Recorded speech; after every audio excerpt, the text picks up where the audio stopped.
प्यारे बच्चों नमस्कार।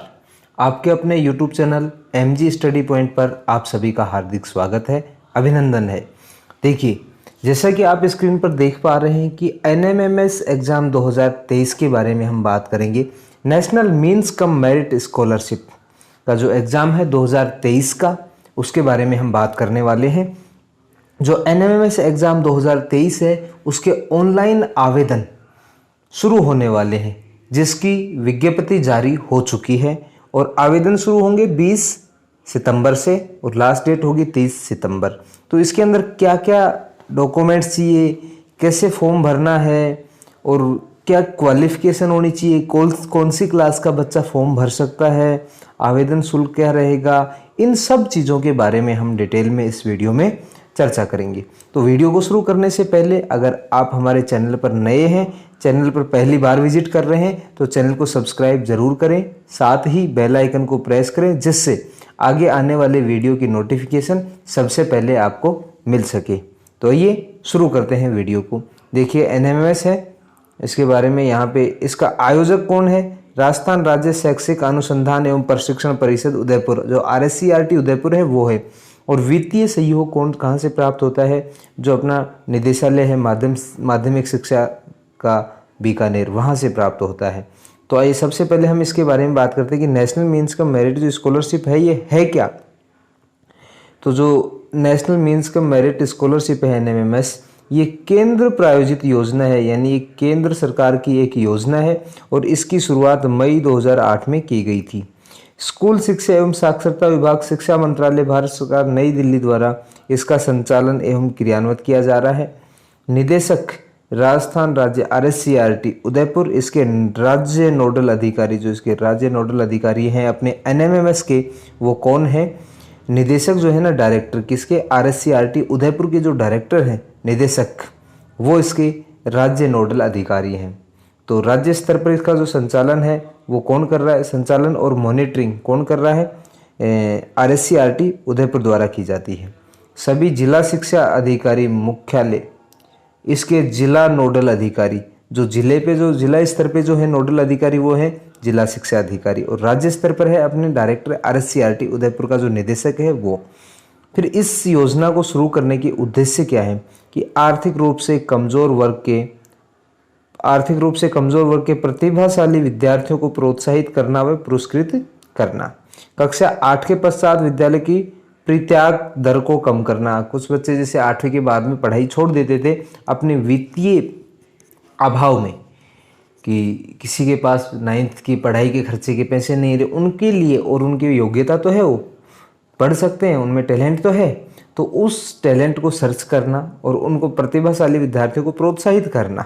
तो प्रोत्साहन के रूप में उनको राशि दी जाती है।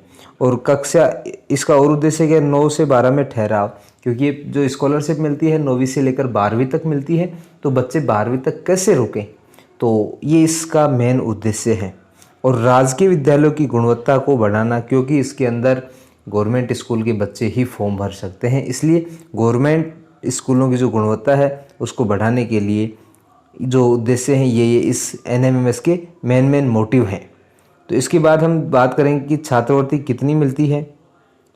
देखिए, राजस्थान में कुल 5471 विद्यार्थियों को, कितने विद्यार्थियों को? 5471 विद्यार्थियों को NMMS परीक्षा योजना के अंतर्गत 12,000 रुपये प्रति वर्ष की दर से, एक वर्ष में 12,000 और 4 वर्ष तक छात्रवृत्ति मिलती है। यानी 9वीं से लेकर 12वीं तक कंटिन्यू पढ़ोगे तो 4 वर्ष तक टोटल, एक साल में कितनी? 12,000, तो 4 वर्ष में कितने मिलेंगे? टोटल 48,000 रुपीज़ आपको मिलने वाले हैं। कितने दिन में? 4 साल के अंदर टोटल 48,000 रुपये छात्रवृत्ति के रूप में, प्रोत्साहन राशि के रूप में आपको मिलेंगे। फिर इसके साथ आरक्षण भी है कि SC कैटेगरी में है तो कितना आरक्षण है, ST में है तो कितना है। SC और ST के लिए आरक्षण है, SC का 16% और ST का 12%। ये सीटें आरक्षित हैं। जो दिव्यांग हैंडीकैप्ड, फिजिकल हैंडीकैप्ड में है ना, दिव्यांग श्रेणी में, उनको भी अपनी श्रेणी के अंदर 3% का आरक्षण दे है। उनको जो कैटेगरी की सीटें होंगी उनमें से 3% आरक्षण मिलेगा। फिर इसके लिए हम बात करेंगे कि पात्रता क्या है, कौन कौन फॉर्म भर सकते हैं, इसके बारे में। तो अगला पॉइंट है पात्रता एवं मापदंड कि क्या क्या पात्रता होनी चाहिए इसकी। तो इसके अंदर आ जाएगा कक्षा 8 में राजकीय विद्यालय में अध्ययनरत। सबसे मोस्ट इम्पोर्टेंट बात, 8वीं क्लास में राजकीय विद्यालय में पढ़ना। साथ ही अभिभावक या माता पिता की सभी स्रोतों से जो आय है वो 3.5 लाख से अधिक नहीं होनी चाहिए। जो मैक्सिमम आय है वो कितनी है, 3.5 लाख रुपए वार्षिक। तो उनकी जो वार्षिक आय है, जितने भी स्रोत हैं खेती से या अन्य किसी कहीं काम करते हैं, उन सभी को मिला करके 3.5 लाख से अगर ज़्यादा आय है तो आप फॉर्म नहीं भर सकते। तो आय प्रमाण पत्र इसमें ज़रूरी है।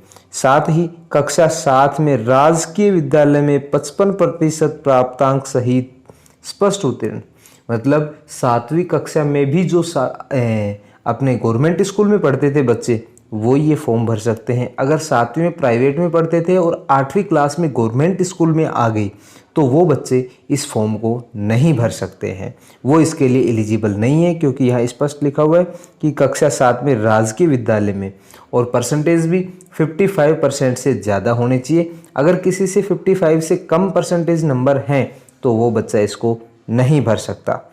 अगला क्वेश्चन है, अगला पॉइंट इसके अंदर, पात्रता व छात्रवृत्ति की निरंतरता हेतु कक्षा 9वीं से 10वीं तथा 11वीं से 12वीं, 9वीं 10वीं और 11वीं 12वीं में स्पष्ट उत्तीर्ण तथा कक्षा 10 में न्यूनतम 60% अंक आने चाहिए। तो अपने इसमें कम से कम 10th में जो 10th बोर्ड होगा उसके अंदर 60% अंक आने जरूरी हैं। और SC/ST श्रेणी के लिए अभ्यर्थियों के लिए 5% की उनके तो छूट दे रखी है, तो उनके 55% हो जाएंगे। 55% नंबर 10th क्लास में आने जरूरी हैं। अगर नहीं आते हैं तो फिर आप पात्र नहीं होंगे, आगे आपको छात्रवृत्ति नहीं मिलेगी। आगे है इसमें एक मेन पॉइंट कि कौन बच्चे पात्र नहीं हैं, ये काम की पॉइंट है बेटा।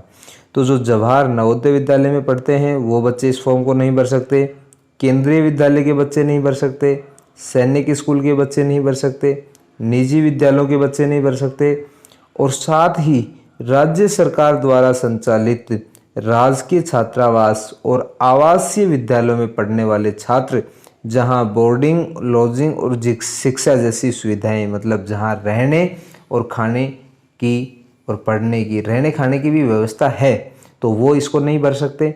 जवाहर नवोदय विद्यालय के बच्चे नहीं भर सकते, केंद्रीय विद्यालय के बच्चे नहीं भर सकते, और सैनिक स्कूल के बच्चे नहीं भर सकते, और प्राइवेट स्कूल वाले कोई भी नहीं भर सकते। तो ये है वो जो पात्र नहीं है। फिर इसके बाद आएगा कि NMMS परीक्षा के लिए आवेदन कहाँ से करें। तो इसके लिए जो आवेदन होगा वो कहाँ से होगा, तो RSC/RT उदयपुर द्वारा हर वर्ष पात्र विद्यार्थियों से आवेदन मांगे जाते हैं।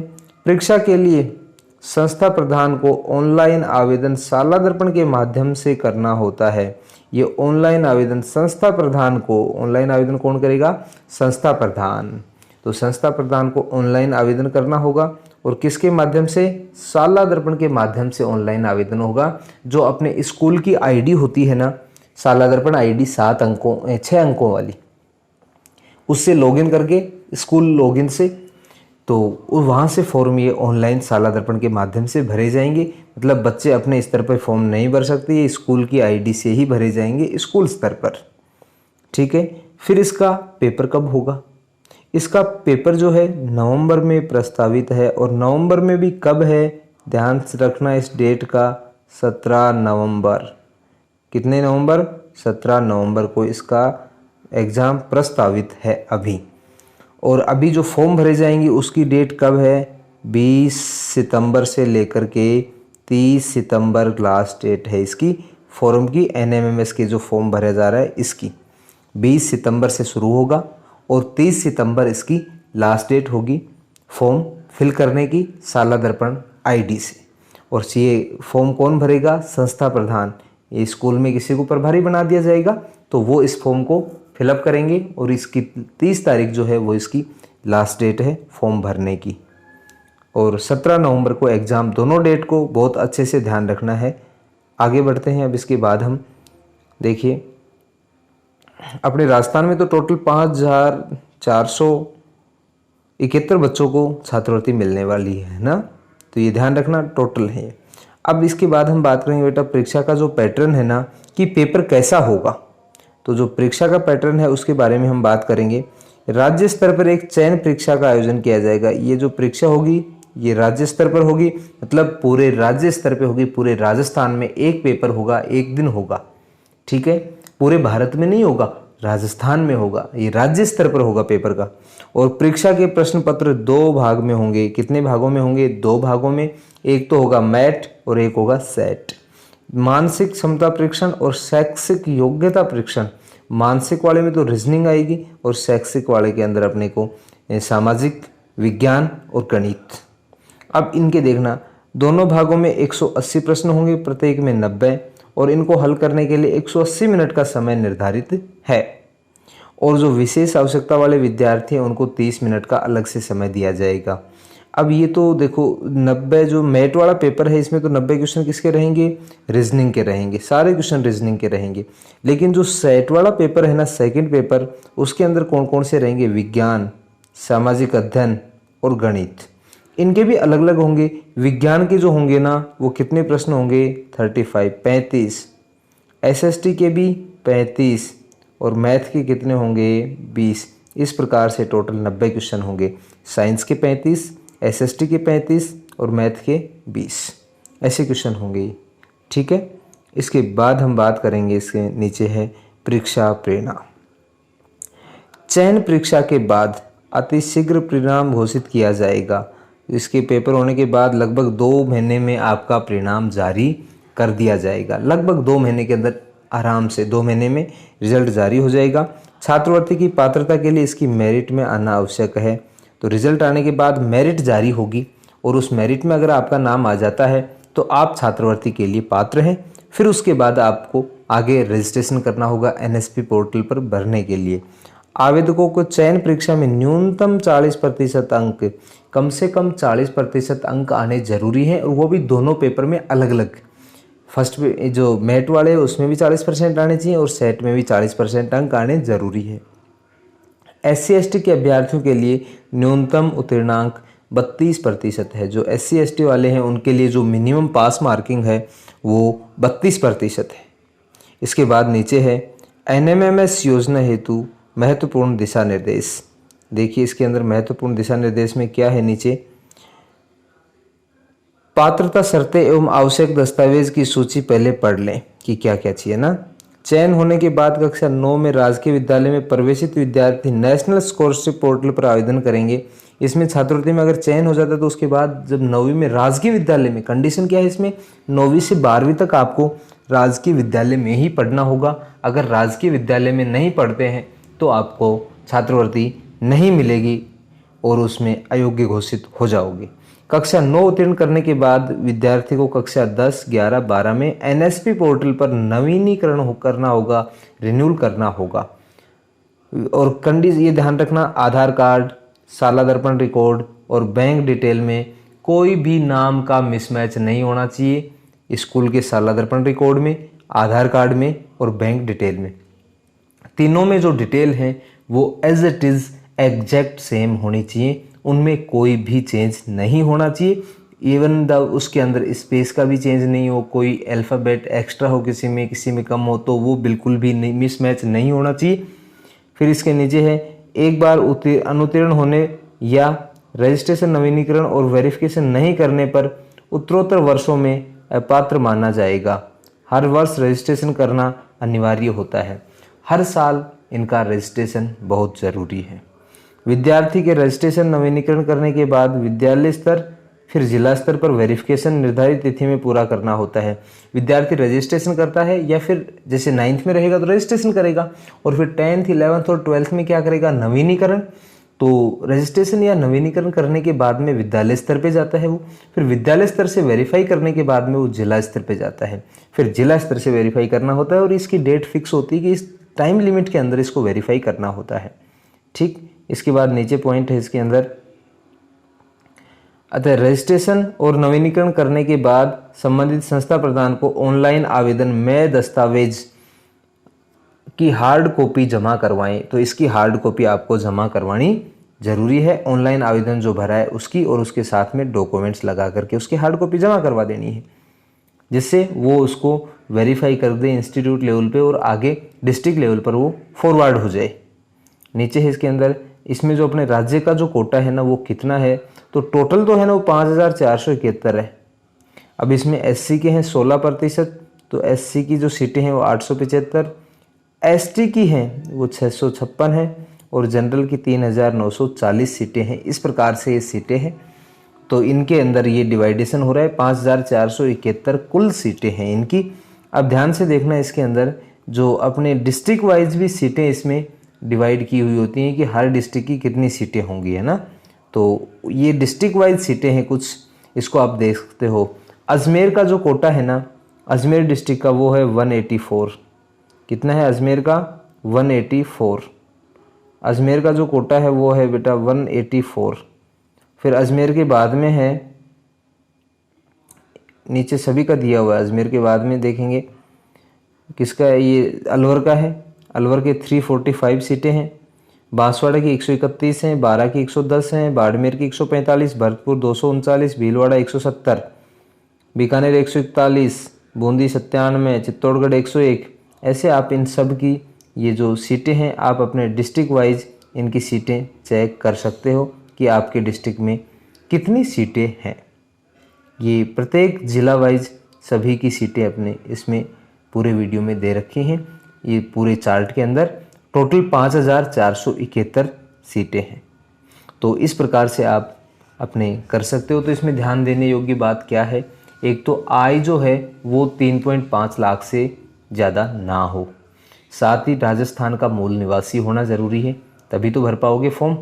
और गवर्नमेंट स्कूल में पढ़ रहा हो 8वीं क्लास में, 8वीं क्लास के साथ साथ 7वीं क्लास भी उसने गवर्नमेंट स्कूल से ही पास की हो तो वह आवेदन भर सकता है। अगर 7वीं क्लास में आप प्राइवेट में थे और 8वीं में गवर्नमेंट स्कूल में आ गए तो आप फॉर्म नहीं भर सकते हो। साथ ही जो अभी बताया आपको कि जो नवोदय विद्यालय हैं, नवोदय विद्यालय के अंदर बच्चे पढ़ रहे हैं वो इसको फॉर्म नहीं भर सकते हैं।